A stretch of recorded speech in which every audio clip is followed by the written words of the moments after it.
Hi everyone! Alright, when you decide you want to travel to another country, I recommend doing some basic research, and I'm talking about before you go on your trip and not just relying on the tour book. So I'll give you some tips and advice to check out after this.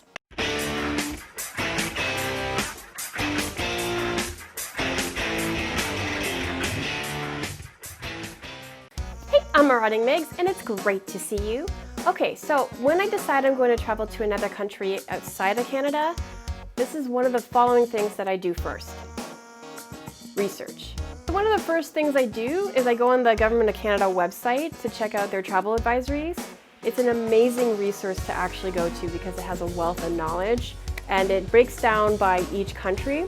So you can just choose the country you're going to travel to and look up the information there. There's something to consider. How stable is the country? Is it safe for foreigners?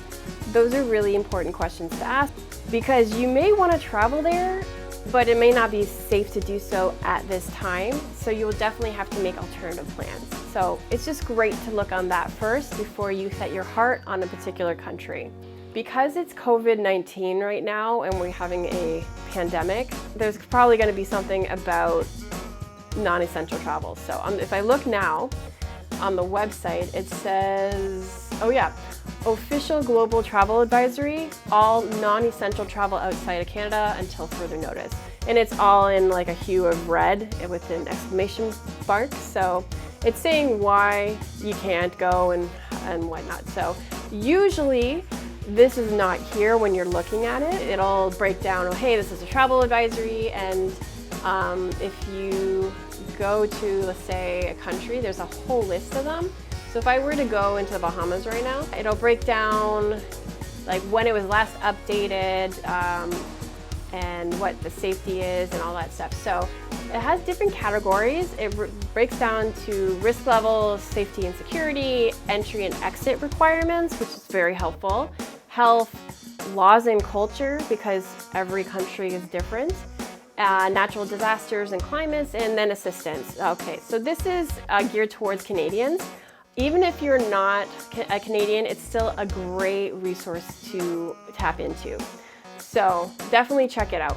Now, depending on your country, it might provide this service or not, but you could also sign up for travel alerts with your government, and they can let you know. For example, the Canadian government would let us know about natural disasters, civil unrest, or other emergencies. For example, evacuating from a country if the need be.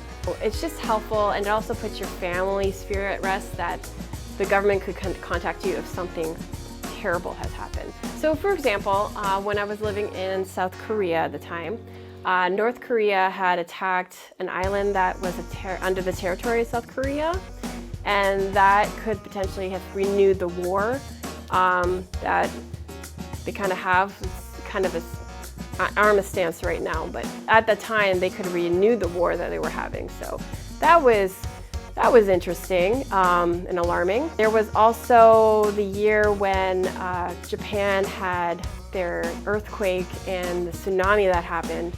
I was also living in South Korea, and I woke up one Saturday morning. It was beautiful Saturday morning, and when I checked my social media, my inbox was crazy, like full with messages saying, "Are you okay? Did you experience the earthquake?" and things like that, which we didn't at the time because we just didn't feel it at all. We didn't even have the tsunami. It was just Japan. So after those events, I signed up for my travel alerts. I didn't before, and my friend had told me multiple times to sign up for it, and I thought, nothing bad will happen.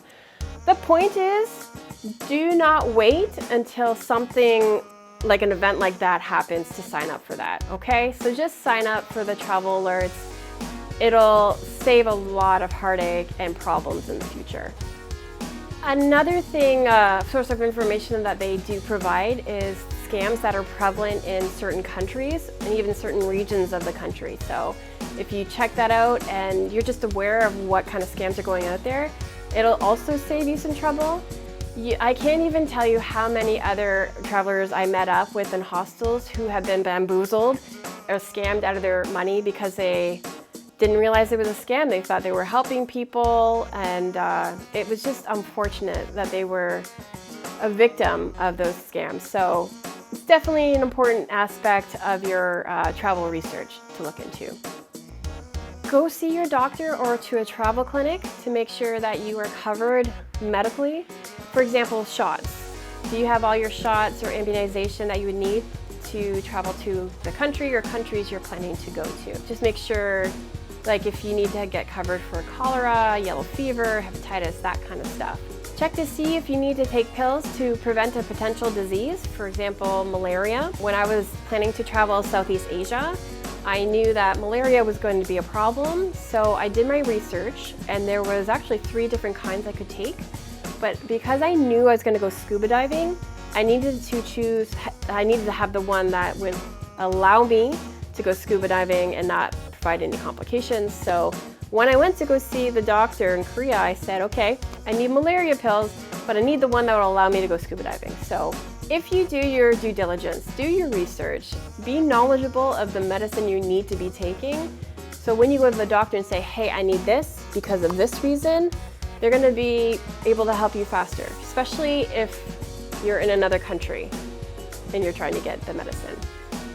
Be proactive when it comes to your health. It is so easy to take preventative measures to make sure you are healthy by the beginning and the end of your travels. Another thing I check out is the local currency. So what I do is I find out what the local currency looks like and what the different values are.